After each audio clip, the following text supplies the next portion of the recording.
Hello दोस्तों, कैसे हो आप सब। आज की कहानी है बेटी की याद। उम्मीद करती हूँ आपको पसंद आए तो लाइक और कमेंट जरूर करें। धन्यवाद।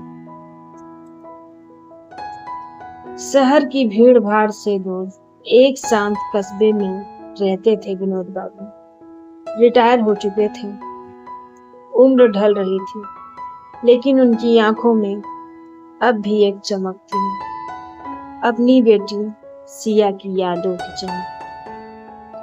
सिया उनकी इकलौती संतान थी। माँ को बचपन में ही खो बैठी थी, इसलिए सिया के लिए विनोद ही माँ भी थे और पिता भी। उन्होंने उसे बड़े प्यार और ममता से पाला। सुबह उसके बाल संवारना, स्कूल छोड़ना, रात को लोरी सुनाना, हर जिम्मेदारी खुद निभाई।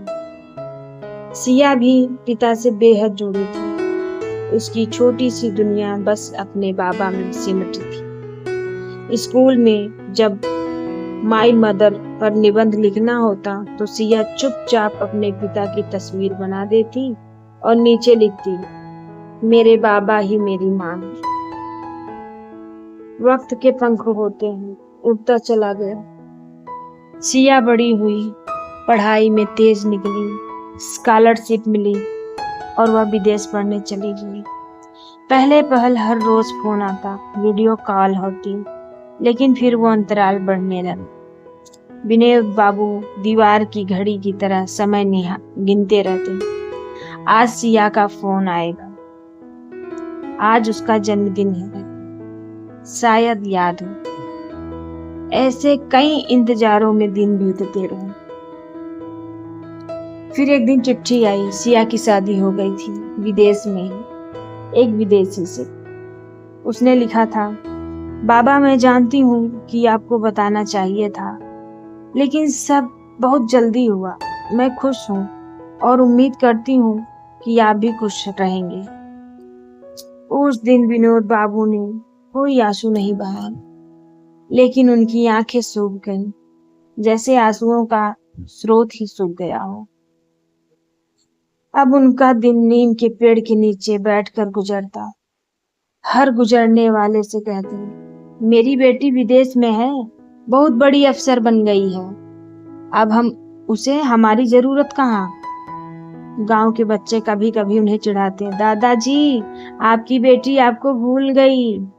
तो वे मुस्कुराकर कहते हैं, नहीं बेटा, बस बहुत दूर है, इसलिए आवाज नहीं सुनाई देती। फिर एक दिन गांव में खबर आई कि विनोद बाबू नहीं। उनके सिरहाने एक पुरानी डायरी मिली, जिसमें हर पन्ने पर एक ही नाम लिखा था, सिया, और एक आखिरी चिट्ठी, बेटी तुझसे कोई शिकायत नहीं है। हर पिता चाहता है कि उसकी बेटी उड़ान भरे। तूने उड़ान भरी और मैं तुझे रोक नहीं पाया, ना कभी रोकना चाहता था, लेकिन याद रखना, तेरे बाबा हर दिन तुझे याद करते हैं और आखिरी सांस तक करते रहेंगे। सिया के पास खबर पहुंची, लेकिन तब तक बहुत देर हो चुकी थी। वह गांव आई, बाबू के कमरे में गई, दीवार पर टंगी अपनी बचपन की तस्वीर को देखा और पहली बार फूट फूट कर रोई। उसने नीम के पेड़ के नीचे बैठकर कहा, बाबा एक बार कह देते कि आप अकेले हैं, मैं सब छोड़कर आ जाती। लेकिन अब केवल बेटी की याद रह गई थी, उस नीम के पेड़, उस पुराने घर और एक टूटी डायरी। रिश्तों को समय पर समय देना जरूरी है। जो माँ बाप हर दिन हमारे लिए जीते हैं, कभी उनके लिए भी जी लेना चाहिए, वरना सिर्फ पछतावा और याद रह जाती है। तो दोस्तों, आपको ये कहानी कैसी लगी? उम्मीद करती हूँ कि आपको अच्छी लगी होगी। अगर अच्छी लगी होगी तो लाइक और कमेंट, सब्सक्राइब जरूर करें। धन्यवाद।